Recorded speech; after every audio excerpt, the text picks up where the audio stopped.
बोलो गुरु जम्बेश्वर भगवान की जय। आज से 571 वर्ष पूर्व भादोबदी अष्टमी संवत 1508 को मारवाड़ की धरती पर श्री गुरु जम्बेश्वर के नाम से भगवान विष्णु ने अवतार लिया। इस अवतार का उद्देश्य है अपने भक्त प्रहलाद को सतयुग में दिए वचनानुसार उसके शेष बचे 12 करोड़ अनुयायियों का उद्धार करना था। गुरु जम्बेश्वर भगवान ने 29 नियम बनाकर व 120 शब्दों में निहित अपनी अमृतवाणी द्वारा ऐसा अनुपम ज्ञान दिया जिसे ग्रहण करके प्राणी अपने जीवन को सफल बनाता हुआ इस संसार सागर से पार उतर सकता है। विष्णुई धर्म पंथ के 29 नियमों में कुछ ऐसे विशेष नियम हैं जो तन और मन दोनों की शुद्धता व पर्यावरण संरक्षण से संबंधित हैं। स्त्री के प्रसव के बाद 30 दिनों तक जच्चा व बच्चा को एक अलग कक्ष में रखकर सूतक रखना, 5 दिनों तक ऋतुवंती स्त्री का गृह कार्य से दूर रहना, प्रतिदिन स्नान करना, बाह्य पवित्रता रखना, पानी, ईंधन व दूध को छान बीन कर प्रयोग में लाना, रसोई अपने हाथ से बनाना, अफीम नहीं खाना, तंबाकू सेवन नहीं करना, भांग नहीं पीना, मद्यपान नहीं करना, मांस नहीं खाना व नील का और नीले वस्त्र का सर्वथा त्याग करना इत्यादि तन की शुद्धता से संबंधित नियम कहे जा सकते हैं। और शील धर्म का पालन करना, संतोष धारण करना, आंतरिक पवित्रता रखना, प्रातः काल व सायं काल दोनों समय संध्या उपासना करना, सांझ समय में आरती व हरिगुण गाना, वाणी को छान कर अर्थात सोच समझ कर बोलना, क्षमा दया धारण करना, चोरी नहीं करना, निंदा नहीं करना, झूठ नहीं बोलना, व्यर्थ का वाद विवाद नहीं करना, अमावस्या को व्रत रखना, विष्णु जी का जाप और भजन करना, जीव दया का पालन करना, काम क्रोध आदि अजरों को वश में करना इत्यादि नियमों को मन की पवित्रता से संबंधित नियम कहे जा सकते हैं।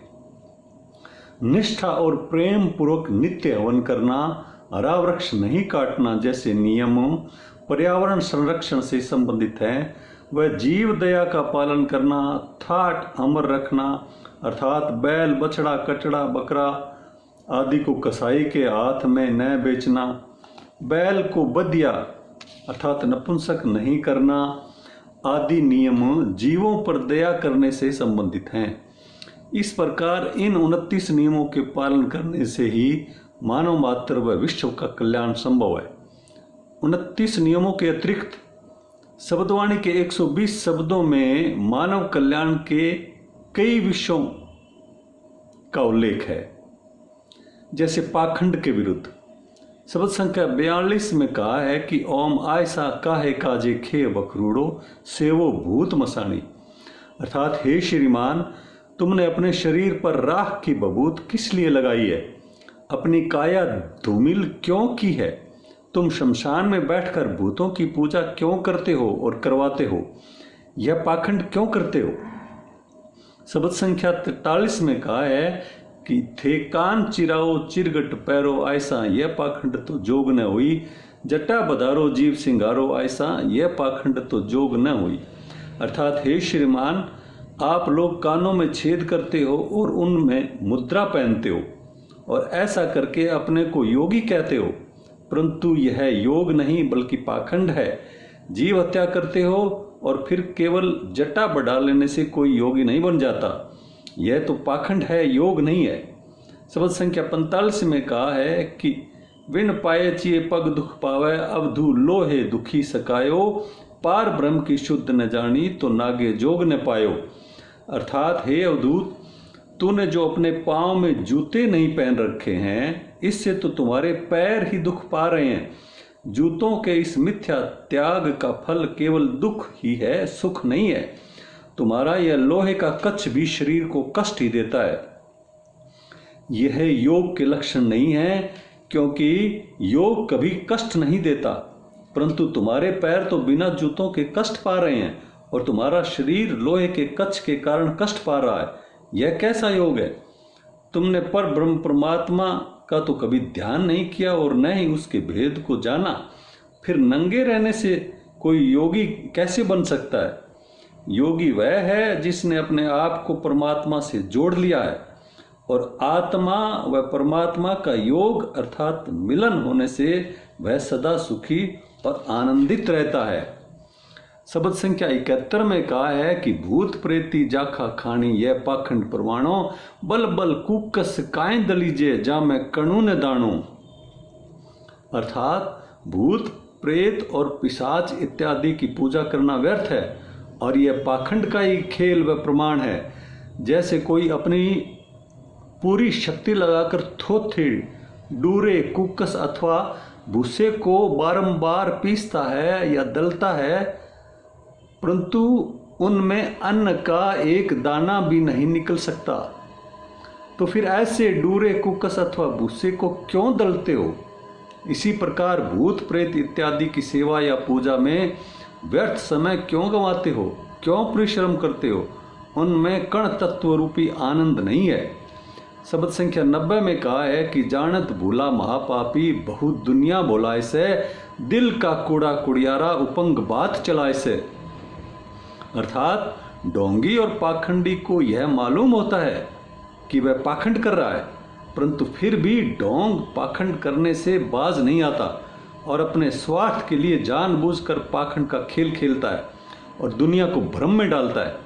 ऐसे पाखंडी और महापापी लोगों के हृदय में ही झूठ बसी रहती है और कपट पूर्वक बिना सिर पैर की बात चलाते हैं। ऐसे लोग समाज के दुश्मन हैं। शब्द संख्या 116 में कहा है कि आयसा मृग छाला पावड़ी कायम फिराओ मंतुत उगंतो बाण थमाओ। अर्थात हे नाथ साधुओं के महंत, यह पाखंड का खेल मुझे मत दिखा। यह मृगशाला और खड़ाऊ आकाश में घुमाकर क्यों पाखंड करते हो? ऐसे ढोंग का दिखावा मेरे सामने मत कर। यदि मैं चाहूं तो उगते हुए सूरज को भी थाम सकता हूं। शब्द संख्या 117 में कहा है कि टूका पाया मगर मचाया जू अंडियाया कुत्ता जोग जुगत की सार न जानी मूंड मुंडाए बिगुता। अर्थात जिस प्रकार घर घर भटकने और हांडने वाले कुत्ते फेंके हुए टुकड़े खाते हैं और उन्हीं टुकड़ों के लिए लड़ते झगड़ते हैं, उसी प्रकार पाखंडी और ढोंगी भी करते हैं। जब तक योग साधना का ज्ञान नहीं है और युक्तिपूर्ण जीवन नहीं है, सार तत्वों का ज्ञान नहीं है, तब तक मुंह मुंडाकर या जटा बढ़ाकर केवल साधु जैसा वेश धारण करने मात्र से ही कोई साधु नहीं बन जाता। जब तक मन में झूठ कपट और अहंकार है, भीतर कुछ और है और बाहर दिखावा है, तब तक यह जीवन अविश्वास की स्थिति में ही व्यतीत होता है। शब्द संख्या 44 में कहा है कि जड़ जटाधारी लंघे न पारी वाद विवादी वे करणो थे वीर जपो बेताल दियाओ काय न जपो तंत कणो। अर्थात जटाधारी यदि जड़ बुद्धि और अज्ञानी है तो केवल जटा बढ़ा लेने से भवसागर से पार नहीं हो सकता। जो कुकर्म करता है और व्यर्थ का वाद विवाद करता है, जिसे परम तत्व का ज्ञान नहीं, और जो भूत प्रेत बेताल का तो ध्यान करता है और उनकी पूजा करता है, परंतु परम तत्व भगवान का ध्यान व पूजा नहीं करता, वह पार नहीं हो सकता। हे योगी, तुम परम तत्व रूप भगवान को क्यों नहीं खोजते? जीवों पर दया करने व जीव हत्या के विरुद्ध भी शब्दवाणी में बहुत से उल्लेख हैं। जैसे शब्द संख्या 9 में कहा है कि जीवा ऊपर जोर करी जय अंत काल होय सी बारूं। अर्थात यदि निरीह जीवों के ऊपर ज्यादती की और उनकी हत्या की तो तुम्हें अंत समय में बहुत भारी पड़ेगा और दंड मिलेगा। शब्द संख्या 8 में कहा है कि किंडरी थरपी छाली रोसो किंडरी गाटर गाई सूल चुभीजय करक दुहेली तो है जायो जीव न घाई। अर्थात बकरी भेड़ या गाय की हत्या करने के लिए कौन सा विधान कहता है? किसी ने भी जीव हत्या करने के लिए धर्म की स्थापना नहीं की।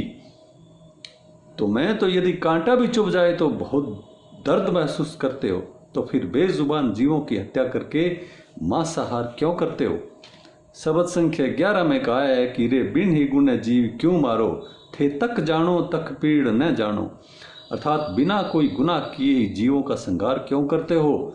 तुम बेरहमी से जीव हत्या तो कर देते हो, पर कभी भी तुमने उन जीवों की पीड़ा को नहीं जाना है। शब्द संख्या 16 में कहा है कि नांगड़ बांगड़ भूला मैयल जीव अतः मड़ खाई लो।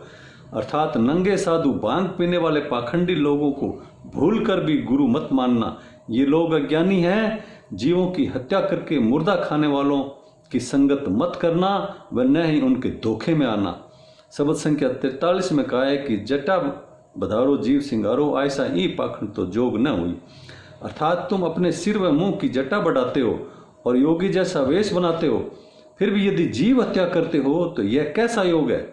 यह तो योग नहीं बल्कि पाखंड है। स्त्री की महिमा के बारे में भी शब्दवाणी में बहुत से उल्लेख हैं। शब्दवाणी के शब्द संख्या 50 में उल्लेख है कि तैया मासु तैया सासु तैया मासु तैया दे दमोई, उत्तम मध्यम क्यों जानी जय विब्रस देखो लोई। अर्थात जिस योगी में नर नारी का भेद विद्यमान है वह सच्चा योगी नहीं है। नर और नारी दोनों में वही मांस, वही सांस और वही जीवात्मा और प्राण है। फिर उत्तम और मध्यम का तो प्रश्न ही नहीं है। इसलिए भेद दृष्टि उचित नहीं है। कोई योगी यदि भेद दृष्टि रखता है तो उसका योग सच्चा नहीं है। गाय की महिमा के बारे में शब्दवाणी में उल्लेख है। शब्द संख्या 8 में कहा है कि चर फिर आवे सहज दुआवे, तिसका खीर हलाली, जिसके गले करद क्यों सारो, थे पट सुन रैया खाली।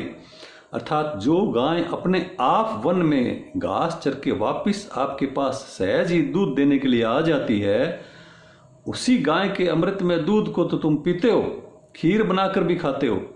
वह गाय परिवार का पालन पोषण करती है, परंतु उसी गाय की हत्या करते हो तो तुम पढ़ लिख कर भी मूर्ख गंवार हो, अशिक्षित के समान हो।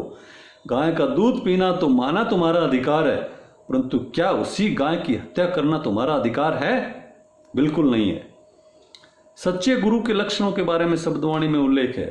शब्द संख्या 1 में कहा है कि जो गुरु होएबा सहजे शीले, शब्दे नादे वेदे, ती गुरु का अलंकार पिछाणी। अर्थात जिसके स्वभाव में सहजता हो, जो शीलवान हो, चरित्रवान हो, सदाचारी हो तथा जो नाद व बिंदु का ज्ञाता हो, इन लक्षणों से युक्त योगी ही गुरु कहलाता है। जीवन के मूल मंत्र के बारे में बताते हुए गुरु जम्बेश्वर भगवान ने कहा है कि विष्णु विष्णु बण अजर जरी जय, यह जीवन का मूलू। अर्थात हे प्राणी, तू श्वासोश्वास विष्णु जी का जाप कर, तभी काम क्रोध लोभ मोह अहंकार जिनका क्षय होना बहुत कठिन है वे सब निकल जाएंगे और तू शुद्ध व पवित्र हो जाएगा। जीवन का मूल मंत्र यही है। उत्तम खिवैया और उत्तम संगति के बारे में गुरु जम्बेश्वर भगवान ने कहा है कि बेड़ी काट संजोगे मिलिया, खेवट खेवा खेहूं, लोहा नीर किसी विद तरिबा, उत्तम संग सनेहू। अर्थात निपुण खिवैया व लकड़ी की नौका के साथ संयोग होने से भारी लोहा भी जल से भरी नदी से पार हो जाता है, उस पर तैरने लगता है, क्योंकि उसने लकड़ी का सहारा लिया है। उसी प्रकार उत्तम संगति, सत्संगति व सतगुरु रूपी खिवैया हो तो जीवन की नैया पार हो जाती है। शुष्क वाद विवाद न करने के बारे में गुरु जम्बेश्वर भगवान जी ने कहा है कि दुनिया राती वाद विवादू, वाद विवादे दाणु खीणा। अर्थात वाद विवाद, तर्क वितर्क और आपसी झगड़ों में ही दुनिया के लोग व्यस्त हैं। ईश्वर में उनका ध्यान ही नहीं है, परंतु उनको यह नहीं पता कि व्यर्थ के वाद विवाद और झगड़ों में पड़कर कितने शक्तिशाली और पराक्रमी दानवों का विनाश हो गया। सत्ता का अहंकार न करने के लिए गुरु जम्बेश्वर भगवान सचेत करते हुए कहते हैं कि राज न भूली लो राजेंद्र, दुनी न बंधे मेरू, पवना झोले बिखर जेला, धुंवर तना जे लोरू। अर्थात हे राजन, राज सत्ता के नशे व घमंड में स्वयं को मत भूल। सत्ता के अभिमान में यह समझ लेना कि अब तो दुनिया पर तेरा ही राज है, यह भूल है। सारा संसार कभी भी किसी एक के वश में नहीं हो सकता। यह राजपाट धुएं के बादल जैसा अस्थिर है और काल रूपी पवन के एक झोंके से ही बिखर जाएगा। आवश्यकता से अधिक भोजन न करने के बारे में भगवान जम्बेश्वर कहते हैं कि गण तण जीम्या को गुण नाही मल भरिया भंडारू, अर्थात आवश्यकता से अधिक भोजन करने का कोई उपयोग और गुण नहीं है। अत्यधिक भोजन करने से मोटापा और चर्बी रूपी मिट्टी का ही भार बढ़ता है। सदाचार युक्त जीवन बिताने के बारे में गुरु जम्बेश्वर भगवान ने बताया कि जे नविये नवणी खमिये खवणी जरिए जरणी करिए करनी तो सीख हुआ घर जाइए, अर्थात जो पुरुष नमन योग्य को नमन करता है, सदाचारी और विनीत है, जो क्षमाशील है, जिसने काम क्रोध लोभ मोह व अहंकार को वश में कर लिया है, जो शुभ कर्म करता है, वही पुरुष गुरु की शिक्षा ग्रहण करते हुए शिक्षित व ज्ञानवान होकर जब जीवन यात्रा पूर्ण करके संसार से विदा लेता है तो अपने असली घर परमात्मा के पास चला जाता है। कर्म फल के बारे में गुरु जम्बेश्वर भगवान ने कहा है कि पाप न छुपा पुण्य न हारा, करा न करतब लावा मारू, जीव तड़क उर्जिक न मेटू मुआ पर हत सारू, अर्थात मैं किसी भी प्राणी के पापों को नहीं छुपाता और न ही पुण्य को क्षीण करता हूँ। पाप और पुण्य दोनों का फल देता हूँ। मैं किसी को भी कर्म करने से नहीं रोकता, किसी के कर्म रोजगार में दखल नहीं देता। जीते जी प्राणी कर्म करने के लिए स्वतंत्र है, परंतु मरने के बाद तो उसके हाथ में कुछ भी नहीं, क्योंकि उसके सारे जीवन के कर्मों का लेखा जोखा देखना व उसका फल देना तो किसी और के हाथ है, जीव के हाथ नहीं है। अहंकार न करने के बारे में गुरु जम्बेश्वर भगवान ने बताया कि अहंकारी को कभी ज्ञान नहीं हो सकता। घट ऊंधे बरसत बहु मेहा नीर थयोपण ठालू, अर्थात उल्टे घड़े पर चाहे कितना ही जल बरसे वह खाली रहता है, उसी प्रकार अहंकारी को परम तत्व की प्राप्ति नहीं हो सकती, क्योंकि वह तो उल्टे घड़े के समान है। मोह माया में फंसे हुए लोगों के लिए गुरुजी ने कहा कि दुनिया राती गाजे बाजे ता मैं कणो न दाणो, दुनिया के रंग सब कोई राचे दीन रचे सो जानो, अर्थात दुनिया की मोह माया प्रपंच और लोक दिखावे में सभी रंगे हुए हैं, परंतु यह दुनिया की मोह माया तत्वहीन है। इस मायावी जगत के रंग में तो सब रंग जाते हैं, परंतु सच्चा रंग तो उस दीन दयालु ईश्वर की भक्ति का ही रंग है। यदि कोई उस ईश्वर भक्ति के रंग में रंग जाए तभी उसका जीवन सफल हुआ मानो। बुद्धिहीन व मूढ़ व्यक्ति से दूर रहने के बारे में गुरुजी ने चेताया कि मुग्धा सेती यूं टल चालो ज्यों खड़के पास धनुरी, अर्थात जैसे थोड़ी सी आवाज, खट की आवाज से ही धनेर पक्षी या हिरण खतरा जानकर उड़ जाता है, उसी प्रकार अहंकार में मुक्त अज्ञानी और बुद्धिहीन लोगों से अपना रास्ता टाल कर चलो। विघ्न आने से पूर्व ही सचेत होकर संभल जाना चाहिए। गुरु जम्बेश्वर भगवान ने कहा है कि सुवचन बोल सदा सुहलाली, अर्थात हमेशा सत्य वचन ही बोलने चाहिए तथा न्याय व हक की कमाई से ही गुजर बसर करना चाहिए, इसी में जीवन की खुशहाली है। इस प्रकार हम देखते हैं कि वैसे तो सभी धर्म मतों में मानव कल्याण की बातें कही गई हैं, परंतु बिश्नोई धर्मपंथ प्रवर्तक श्री गुरु जम्बेश्वर भगवान द्वारा प्रतिपादित 29 नियमों व उनके श्रीमुख से उच्चरित 120 शब्दों में जो अनूठा, अनुपम, जनोपयोगी और गहरा ज्ञान वर्णित है वह अपने आप में सारे विश्व में सर्वोत्तम है। उपरोक्त बातों से पता चलता है कि भगवान जाम्बोजी ने 29 नियम बनाकर जो बिश्नोई धर्मपंथ चलाया था और शब्दवाणी में जो उपदेश दिए थे वे अति उत्तम हैं और जीवन के हर क्षेत्र में राह दिखाते हैं। अतः बिश्नोई समाज के प्रत्येक शिक्षित मौजिज व्यक्ति व कथाकारों का यह कर्तव्य है कि वे इन नियमों का व शब्दवाणी का बिश्नोई समाज की भावी पीढ़ी में प्रचार करें, वरना तो युवा पीढ़ी आजकल जो नशे की गिरफ्त में आई हुई है उनका आगे और भी बुरा हाल होने वाला है। ये 29 नियम कितने शुद्ध, सात्विक और जीने की राह बताने वाले हैं। ये 29 नियम और शब्दवाणी हमें जिया न जुक्ति और मुआ न मुक्ति का रास्ता बताती है, यानी जीते जी युक्तिपूर्ण जीवन जीने के तरीके क्या हैं, वो 29 नियमों में और शब्दवाणी में है। जब इन पर हम चलते हैं तो जीते जी ही मोह माया से मुक्त हो जाते हैं और मरणोपरांत मोक्ष मिल जाता है।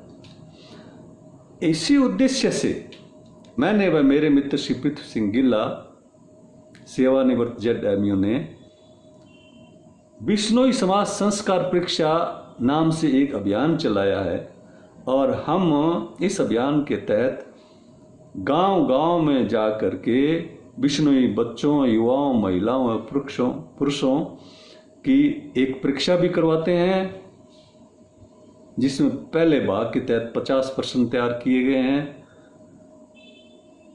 उस प्रश्नोत्तरी के तहत परीक्षा करवाते हैं और सभी परीक्षार्थियों को और उपस्थित महानुभावों को हम भगवान जाम्बो का साहित्य भी वितरित करते हैं, ताकि बिश्नोइयों में इतने उत्तम नियमों और शब्दवाणी के अनुपम ज्ञान का प्रचार हो और वो इनका पालन करें। ये बहुत ज़रूरी है वर्तमान समय में। बोलो गुरु जम्बेश्वर भगवान की जय।